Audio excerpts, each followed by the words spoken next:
All right, I'm gonna let this thing up. Hopefully y'all can see. I was using my power probe to try to turn this thing on, but it wouldn't do it. It would blow the circuit breaker on the power probe, kick the circuit breaker. Well, hopefully y'all are there.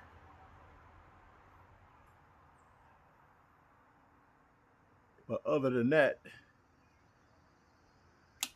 I just put some jumper cables on my battery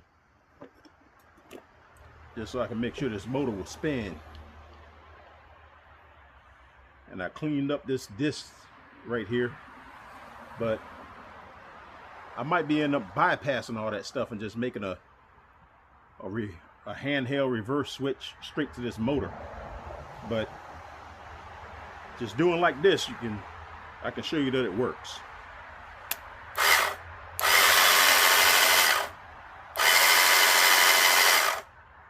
All right, that's letting the cable out. So I switch it over to the other side, and I touch this one, it's gonna reel it in.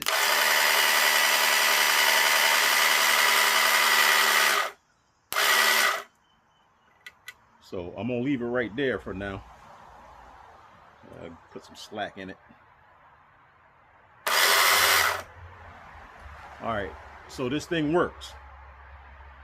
Now I just got to figure out if I'm gonna try to retro this original remote or how I'm gonna work it. The original remote is in my trunk over there, so I can't get it out right now to show y'all, but I'll be showing y'all in the future that the thing is going to be working with the remote.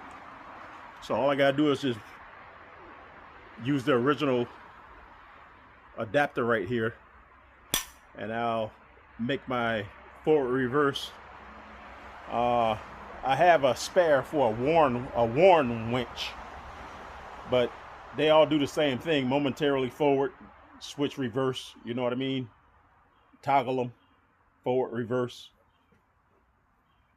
So that's where I'm at right now. So I got the motor freed up, and the cable will work. So I'm gonna lube this thing up and put this cover back on. And I appreciate y'all watching. Like and subscribe. Keep checking.